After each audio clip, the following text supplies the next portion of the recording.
1 Pedro, capítulo 5, do verso 1 ao verso 4. Diz assim: Aos presbíteros que estão entre vós, admoesto eu, que sou também presbítero com eles, e testemunha das aflições de Cristo, e participante da glória que se há de revelar. Apacentai o rebanho de Deus que está entre vós, tendo cuidado dele, não por força, mas voluntariamente, nem por torpe ganância, mas de ânimo pronto. Nem como tendo domínio sobre a herança de Deus, mas servindo de exemplo ao rebanho. E quando aparecer o supremo pastor, o sumo pastor, alcançareis a incorruptível coroa da glória.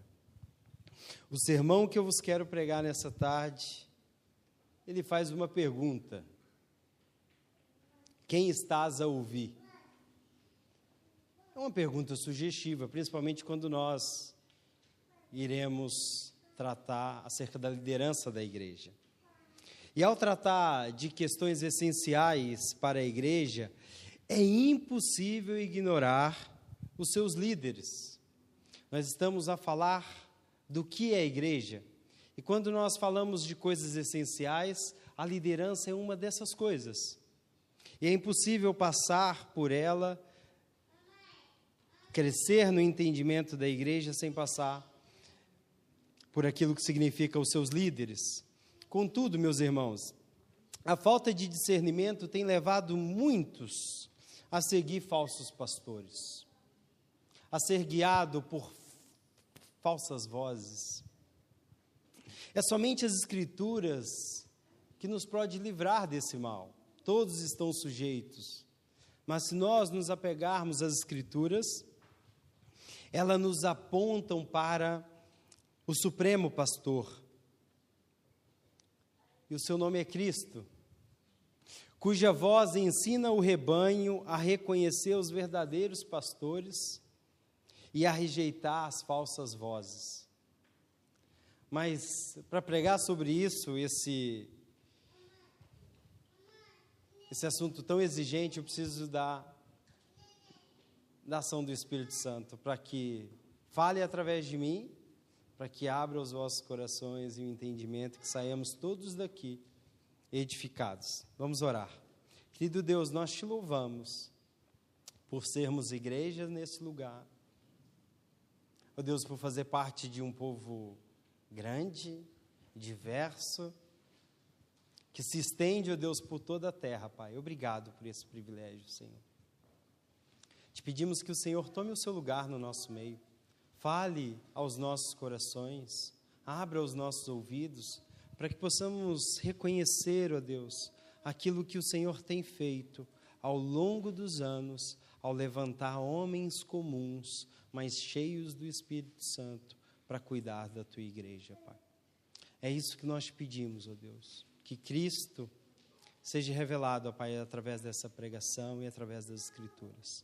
É isso que nós te pedimos em nome do teu Filho Jesus. Meus irmãos, qual foi o assunto da semana passada? Alguém lembra? Disciplina. Na semana passada nós vimos que a disciplina é o meio pelo qual a igreja desfruta da alegria final após o momento de dificuldade, após o momento de sofrimento, de perseguição, e como ela nos conduz ao arrependimento que agrada a Deus. Olha que paradoxo. Nós temos momentos de sofrimento, de tristeza, e a disciplina faz com que ela, sendo abraçada pelo poder do Espírito Santo, ela acaba se tornando um meio de louvor a Deus. E nós vemos isso, a disciplina, ela não acontece sem alguns agentes para que isso aconteça. Já reparou ou já pensou, se não houvesse uma liderança instituída, como seria a sociedade? Ou como seria a igreja, por exemplo? Então nós entendemos que a disciplina, ela acontece porque tem agentes levantados pelo Espírito Santo para fazer com que ela aconteça. Isso não deve ser encarado de forma negativa, mas de forma para proveito do povo de Deus. Então, nós precisamos falar dos pastores que são levantados pelo Espírito Santo para conduzir o seu povo. E não somente os pastores. Quando nós falamos de liderança dentro da igreja, nós também falamos da diaconia. Todos estão de acordo que o Senhor, através do Espírito, estipulou uma liderança formada por duas posições dentro da igreja: o pastorado e também a diaconia, corretos? A nossa igreja é de fruta de pastores e também de diáconos. Por exemplo, em setembro, nós iremos, através da autonomia da nossa igreja, estipular um pastor, mais um pastor para compor o presbitério plural, e também nós iremos consagrar o nosso João à diaconia. Então, esses são os dois pilares da liderança da igreja. Então, esse serviço, ele acaba sendo essencial para a vida saudável da igreja. E nessa passagem que nós acabamos de ver, o apóstolo Pedro, ele estabelece, mediante uma série de contrastes, o privilégio e as responsabilidades da liderança. E eu, em específico, vou tratar mais do pastorado nessa pregação. Então, o apóstolo Pedro está falando de um privilégio que é dado a homens, levantado pelo Espírito, para exercerem um serviço dentro da igreja, que é tido como privilégio e também uma responsabilidade. É importante destacar que tudo que o apóstolo fala aqui é aplicável não apenas aos pastores, isso nós iremos compreender ao longo da pregação, mas todo o serviço cristão prestado dentro da igreja quanto fora da igreja. Toda vez que nós olhamos para aquilo que é caracterizado, as qualificações dos pastores e da liderança, isso não é somente designado a determinadas pessoas. É um padrão que, no fundo, Deus deseja que a sua igreja segue. Então, por isso que o apóstolo vai tratar, por exemplo, no verso 3, que esses homens deveriam ser um exemplo para o seu rebanho. Então, tudo aquilo, quando nós lemos 1 Timóteo, por exemplo, Tito, e essa passagem em Pedro, que fala especificamente da liderança da igreja, isso não acaba simplesmente na liderança, ele está apontando a um padrão que Cristo espera de todo o seu povo. Por isso, nós precisamos das Escrituras para compreender que todo esse serviço tem um início na ação do Espírito Santo. Quando nós nos convertemos, por exemplo, quem nos convence do pecado e do juízo? É o Espírito Santo. E o Espírito Santo, ele continua a fazer a sua obra também na expansão da igreja, levantando homens a servir ele. Por isso, o apóstolo fala de um privilégio de ser chamado para esse ministério e afirma que ninguém pode exercê-lo por constrangimento. Nessa minha versão, ele fala que ninguém deve exercer por força, mas voluntariamente, nem por torpe ganância.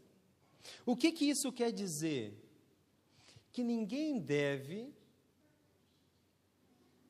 ser colocado em uma posição pelas circunstâncias, pela amizade que tem entre a liderança, pela necessidade da igreja.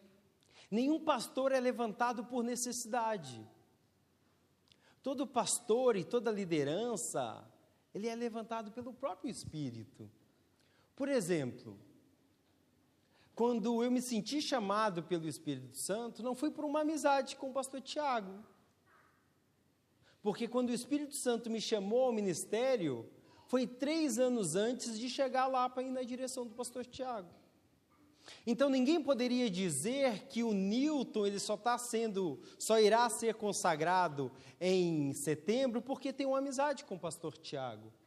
Ou porque ele foi colocado e foi algum amigo meu, algum pastor meu do passado ligou para o pastor Tiago e falou: olha, esse homem é um homem que você deve fazer isso, ou você deve fazer aquilo. Ninguém tem autoridade para isso. O Espírito Santo levanta homens. E o que cabe à igreja é reconhecer. Mas o reconhecimento da igreja não é um reconhecimento forçado. Ou seja, vocês não são obrigados pela liderança a reconhecer os dons do Newton, ou os dons do João, ou os dons do pastor Tiago, do Manel e do pastor Felipe. Vocês são encorajados pelo próprio Espírito. É por isso que a nossa votação ela é democrática. É por isso que nós decidimos coisas na igreja. Não é porque a gente fica de conluio, parecendo o modelo de assembleia que nós temos hoje. Mas é porque o Espírito Santo, ele levanta homens. O Espírito Santo faz com que esses homens são capacitados por Ele mesmo para fazer a sua própria obra. E nas Escrituras é o Espírito Santo quem estabelece a liderança na igreja. A respeito dos pastores, olha o que Paulo fala em Atos 20, no verso 28. Olhai, pois, por vós e por todo o rebanho sobre o qual o Espírito Santo vos constituiu bispos, para pastoreardes a igreja de Deus. E quanto aos diáconos, vemos em Atos 6 que homens cheios do Espírito Santo foram escolhidos para servir a igreja. Em relação aos diáconos, nós não temos um versículo tão claro falando acerca que o Espírito Santo levanta, mas o Espírito Santo é a causa para que esses homens sejam escolhidos. Por exemplo, quando se fala de Estevão era um homem cheio do Espírito Santo, e é por isso que a igreja o escolheu. Então nós vemos o próprio Espírito Santo levantar a sua igreja, levantar os líderes da sua igreja. Portanto, o pastor, meus irmãos, não é apenas um ocupante de um cargo, mas um servo a quem Deus confiou o rebanho. Quando vocês olham para o pastor Tiago, ele não está ali só representar um cargo. É um homem que Deus levantou para cuidar da gente. E hoje a nossa igreja tem um universo de 300 ovelhas, mais ou menos. Foi o Espírito Santo que levantou esse homem. A igreja deve olhar para além da pessoa. Eu sei que esse homem é um homem cheio de dons. Mas nós não olhamos simplesmente para a pessoa. Nós olhamos para aquilo que o Espírito Santo está a fazer por trás. E o texto faz uso de alguns contrastes para destacar qual deve ser a conduta moral dos seus líderes, tendo como objetivo último que ele seja um exemplo para o rebanho. Grande parte acerca do ensino, acerca do ministério pastoral, ou da liderança da igreja, tem o propósito de alertar os cristãos contra alguns abusos. E, meus irmãos, isso me entristece muito, porque na maioria das vezes, quando se fala dos pastores, é só apontando o dedo para aquele que fala mal, para aquele que faz errado, para aquele que não pastoreia como deve ser, para aquele que não é levantado pelo Espírito. Mas pouco se diz acerca de como nós, enquanto ovelhas, devemos estar preparados para reconhecer os nossos pastores, homens que o Espírito Santo levanta. Então, nós precisamos, ao olhar para este texto, lembrar que ele está a alertar sim para o ladrão que assalta o aprisco, mas também que ele está a alertar como as ovelhas devem se comportar diante desses ladrões. Como o texto sugere, o pastor deve ser um exemplo para o rebanho. O pastor aponta a direção que ele mesmo está seguindo. Vocês já pararam para pensar acerca de como vocês se relacionam com os vossos pastores? E eu quero ser um pouco picuinha e nos colocar, chamar a nossa atenção para como nós nos relacionamos com a nossa liderança. Porque nós precisamos compreender que o foco está em nós também. Esses homens levantados por Deus e pelo Espírito, no fundo eles também estão seguindo o mesmo caminho que nós estamos a seguir. Eles estão a apontar um caminho que eles não pavimentaram. Lembram de João? Quando João vai falar que ele não era a luz, ele apontava o caminho, como a palavra disse, ele endireitava as veredas, mas ele não era a luz. É isso que o pastor faz. Ele está seguindo o mesmo caminho que vocês estão a seguir. Por isso, o foco nunca deve estar nele próprio. Antes, ele aponta para alguém superior a si mesmo. Se o foco não está nele, e a sua função indica um caminho, então o rebanho deve saber distinguir o ladrão do verdadeiro pastor. E meus irmãos, eu confesso que é tanto constrangedor ver alguns irmãos, algumas ovelhas, alguns crentes, questionando alguma liderança e se excluindo da responsabilidade de saber escolher a sua própria liderança. Ou seja, eles questionam o falso ensino, mas eles não prestaram atenção antes de se submeter a esse ensino. Eles questionam a sua liderança, questionam o pastor, mas não olham para si como aquele que tem a responsabilidade de escolher a voz que deve seguir. E no fundo, eles culpam a igreja. Isso que me deixa ainda mais triste. Porque a culpa última nunca é do sujeito. A culpa última é sempre da igreja. Como se a igreja fosse responsável pela sua própria má conduta, ou a sua falta de discernimento, de olhar para as Escrituras e saber que aquele homem ele não deve ser seguido. E meus irmãos, o problema é ainda maior. Porque no fundo, essas pessoas, elas desconhecem o próprio ministério de Jesus, que é o bom pastor, que é o supremo pastor, ao qual os pastores imitam. A métrica do pastorado é o próprio ministério de Jesus. Essa é a métrica. Se a pessoa não consegue olhar para o seu pastor e reconhecer que ele é um seguidor de Jesus, no fundo, isso destaca que ele não conhece Jesus, porque não consegue discernir aquele que faz o bem e aquele que faz o mal. Ele não consegue discernir o ladrão do pastor. E então ele culpa o aprisco, ele culpa a igreja. É por isso que a minha atenção com este sermão é falar acerca das ovelhas e não tanto do pastor, embora o texto está deixando bem claro a conduta moral do pastor. Qual é o ponto? Quando as Escrituras ensinam sobre o pastor, sobre o caráter do pastor, o foco não está apenas no líder, mas também no rebanho.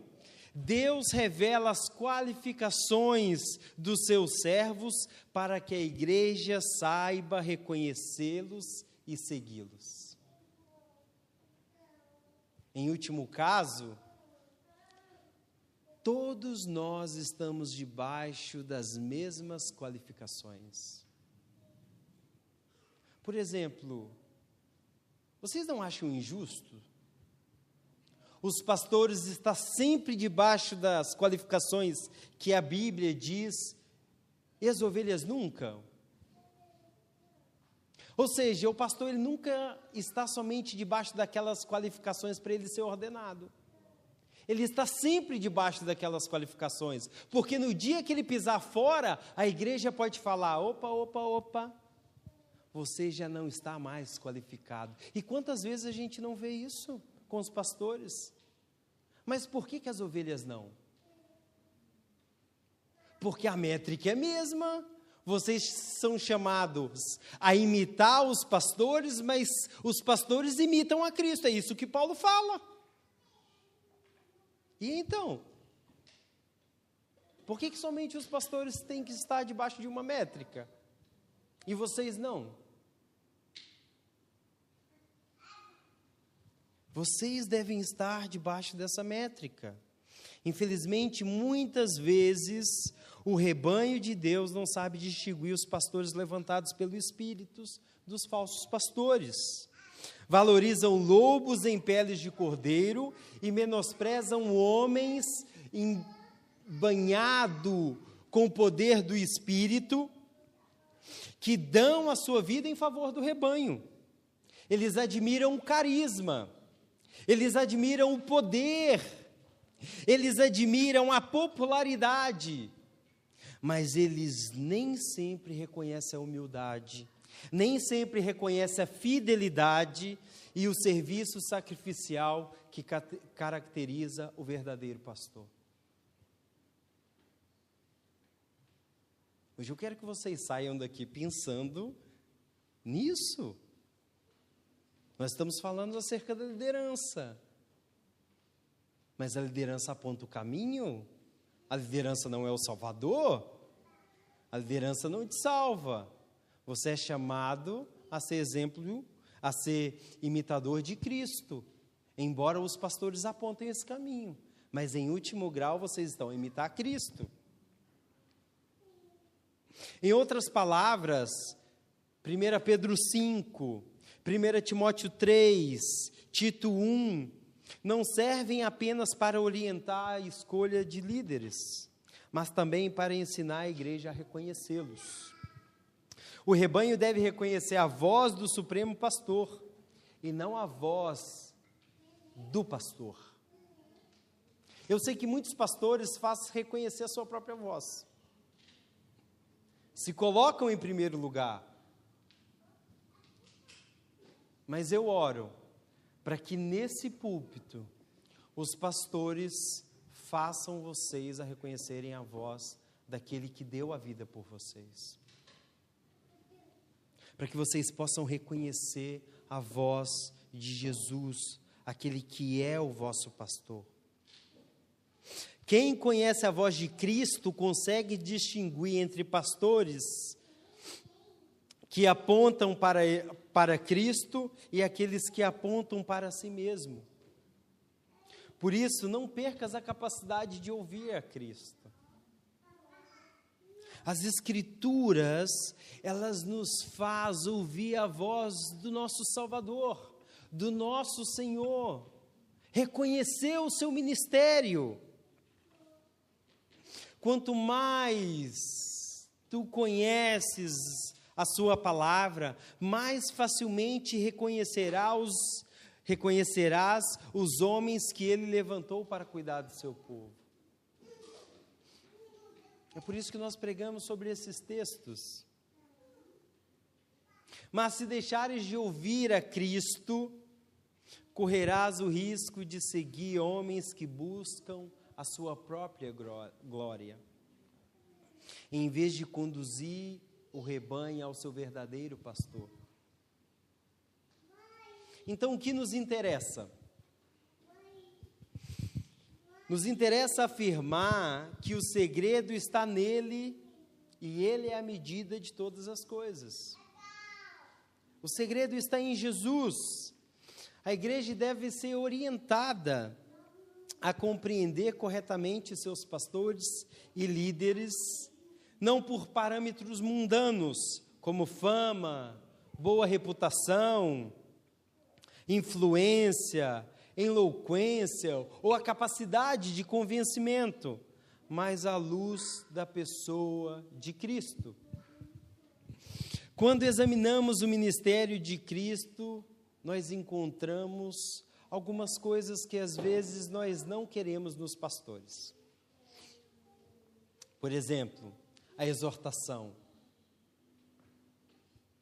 Eu sei, meus irmãos, eu já estou acostumado a ver muitas ovelhas dando like, a ver muitas ovelhas compartilhando e seguindo conselhos de homens na internet e menosprezando o pastor da igreja local, que por vez tem que cuidar das crises que essa pessoa vive, ao passo que aquele que está sendo valorizado nas redes sociais nem sabe da existência daquela ovelha. E quando é confrontado, acha que esse pastor ele é duro, que ele não representa o exemplo de Cristo. Mas quando nós olhamos para o exemplo de Cristo, a gente vê a firmeza nas palavras, a gente vê o espaço de exortação. E, meus irmãos, a gente vê até espaço para o chicote. Pastor Tiago, você já teve que dar alguma chicotada nessas ovelhas? Quando nós olhamos para o ministério de Jesus, há espaço para chicotada. Em setembro, meus irmãos, o meu chicote já está pronto. Eu já vou na feira de Carcavelos comprar um chicote. Porque há espaço para chicotada no ministério de Jesus. E quando o pastor é duro, não, ele é um homem que não representa aquilo que Cristo é. Ou seja, elas querem ser alisadas somente. Essas ovelhas só querem a parte boa do ministério, mas elas não se conectam verdadeiramente com o ministério de homens levantados pelo Espírito Santo. Jesus comparou a si mesmo como pastor, arriscando-se em busca da ovelha perdida. Esse é o ministério de Jesus. Ele também se compadecia das multidões, porque estavam aflitas e desamparadas, como ovelhas sem pastor. E, acima de tudo, apresentou-se como o bom pastor, que estava disposto a dar a vida pelas suas ovelhas, pelo seu rebanho. E ele fez isso. Jesus, ele deu a vida para te salvar, para que tu possas reconhecer que ainda hoje ele exerce uma liderança na igreja local, ainda que seja por meio de homens comuns, homens que muitas vezes lutam contra o pecado. Jesus entregou-se, sofreu e foi crucificado, e está à direita de Deus Pai, revestido de toda autoridade, e voltará para buscar os seus rebanhos, o seu rebanho. E o pastor também faz parte desse rebanho. Meus irmãos, as minhas últimas palavras para esse sermão é isso. Se bons pastores merecem a nossa gratidão, Jesus merece a nossa adoração, porque Ele continua tendo autoridade sobre a sua igreja. Vamos louvar esse bom pastor? Querido Deus, nós te louvamos. Obrigado, Deus, porque o Senhor continua ainda a exercer autoridade no nosso meio. Deus, por meio de homens que dedicam a sua vida ao teu rebanho, Pai. Obrigado por isso. Abra os nossos corações, Deus, para reconhecer esses homens, ó Deus, e valorizá-los, e também, ó Deus, apoiá-los nas suas dificuldades, ó Deus. E que juntos, ó Pai, possamos louvar o teu nome, engrandecer a beleza do Evangelho e louvar o nosso Supremo Pastor, que é Cristo. É no nome dele que nós oramos.